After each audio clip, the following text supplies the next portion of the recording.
Le fait de ne pas se souvenir des rêves a une fonction protectrice, puisque vous le disiez bien, quand on se souvient à nouveau du rêve, c'est bien qu'il y a quelque chose qui émerge, qui se débloque.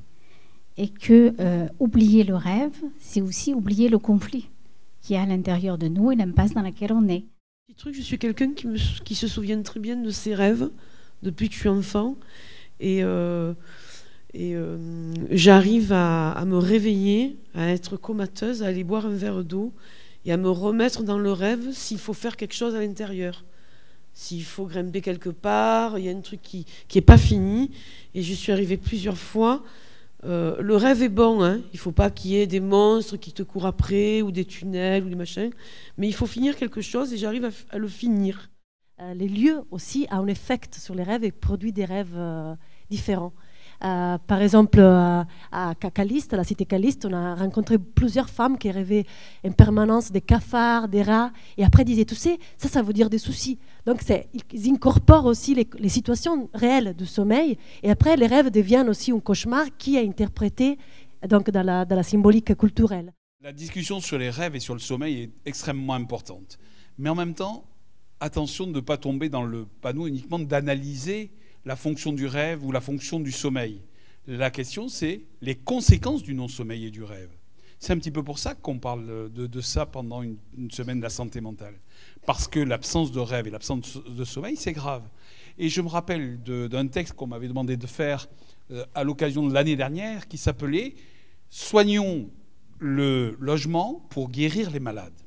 Tout simplement parce que ces discussions qu'on vient d'avoir montrent bien que la gravité du non-sommeil, on voit bien l'absence du rêve, fait en sorte que ça a des conséquences extrêmement graves.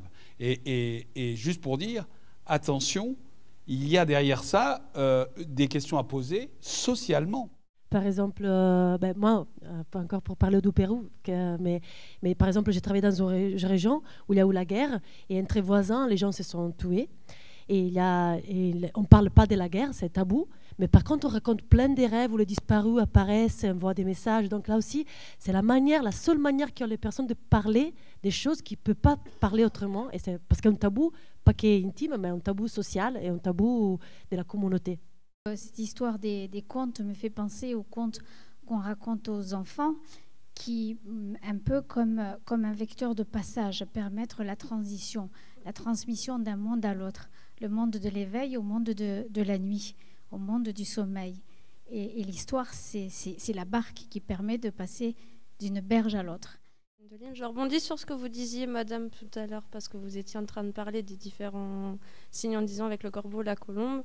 Et en même temps, au niveau thérapeutique et aussi psychologique, moi, je sais que je suis énormément suivie par les thérapeutes, que ce soit psychologues. Et je sais que le fait d'en parler, comme vous disiez tout à l'heure en famille, ça aide aussi. Certes que ça peut aider, mais aussi ça fait un peu, refaire revivre la souffrance qu'on a intérieurement. Même parce que moi, je sais, j'ai une grande souffrance intérieure. Je ne le montre pas, je le cache par tous les moyens que je peux. La Fondation Abbé Pierre, je crois qu'ils m'ont connue sous plusieurs formes d'angles.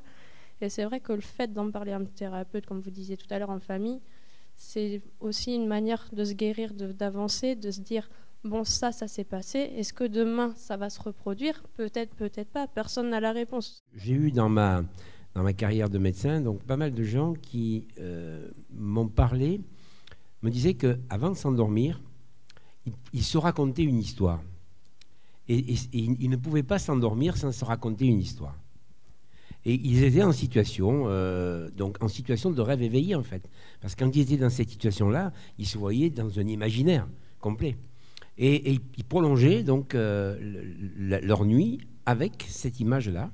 Et ils rêvaient la nuit à partir de la situation qui se créait. Donc je n'ai jamais cherché à savoir comment interpréter ce truc-là. Tout ce que je leur disais, c'est « ça vous fait bien dormir ?» Elles me disaient « oui ». Ben, je dis ben, « alors continuez ». Donc moi je suis marocain et c'est vrai, il y a le récit collectif des rêves. Quand quelqu'un rêve, il y a un récit collectif. Et non seulement il y a un récit collectif, même le rêve, au niveau du contenu, porte des éléments effrayants qui font peur, mais toujours il y a un effort considérable, automatisé, qui consiste à donner une dimension positive à des rêves qui renvoient à des choses horribles. Donc il y a une technique de thérapie collective, c'est vrai, ça existe, et je l'ai assisté, soit entre les hommes, soit entre les femmes. Ça, c'est très important. Seulement, on ne cherche pas à expliquer le rêve, et ça, c'est une erreur fondamentale. Parce qu'en France, dans la tradition universitaire, on cherche à expliquer pour arriver à l'inexpliqué et expliquer l'inexpliqué. Et oui, c'est une erreur fondamentale qui est liée à la pensée cartésienne, l'analyse. Et du coup, quand je t'entendais parler de nefs, le souffle, je pensais aussi que l'autre mot, c'est aussi l'âme. Et il est dit, dans une culture universelle, pas simplement au Maghreb, que la nuit, l'âme sort du corps, le souffle s'élève, et que l'âme va dans les plus hauts cieux, et qu'elle quitte le corps, parce que l'important dans l'être, c'est pas tellement le corps, c'est l'âme. C'est l'âme qui fait se sentir exister, et que cette âme s'élève dans cette élévation, ruh et nafs. Et donc, du coup, ça m'a fait penser à ça quand tu parlais de la mort, en fait. C'est une mort qui est vivante, de cette élévation de l'âme, et l'être est dans l'âme. C'est pour ça qu'on parle aussi des maladies comme étant des maladies de l'âme, les passions de l'âme. Les psychiatres parlent de la passion de l'âme. Le sommeil va servir à nous réparer, à nous reprogrammer. C'est pendant le rêve qu'on va se reprogrammer l'ordinateur, qu'on va mémoriser les choses, donc qu'on va mettre à la poubelle ce qu'il faut mettre à la poubelle, dans le disque dur ce qu'on veut mémoriser. Donc tout ça, c'est assez passionnant. Et puis en plus, c'est la nuit qu'on va métaboliser le sucre, l'eau, enfin tout est tas d'hormones qui sont métabolisées que la nuit, pendant qu'on dort. Et c'est l'hormone du sommeil qui est la mélatonine qui nous fait dormir. Donc il faut dormir dans le noir, sans bruit, les yeux fermés. Et donc ça, c'est pour les logeurs. La question du sommeil est fondamentale parce que si on ne dort pas, si on ne se répare pas, on peut effectivement être malade et pouvoir aller vers des abîmes extrêmement graves. Juste une fois qu'on a parlé de cette réparation, il faut, et c'est là le boulot que je fais, c'est de travailler sur cette réparation. Cette réparation, elle est effectivement psychologique. Elle est effectivement de rassurer les gens sur le fait que leur intérieur est important, sur le fait que demain ils auront un logement. Mais c'est de faire en sorte, que l'habitat insalubre, l'habitat indigne, l'habitat indécent puisse disparaître. Il se trouve que dans l'arsenal juridique, il y a plein de textes qui feraient que si on appliquait la loi dans ce pays, tout le monde serait bien logé et ne vivrait pas dans cet espace-là. Donc ça, c'est par rapport à l'habitat indigne. Et puis surtout, c'est le nombre de gens qui n'ont pas de logement qui nous inquiète. En 10 ans, l'augmentation a été de 50% de gens en plus qui n'ont pas aujourd'hui de logement.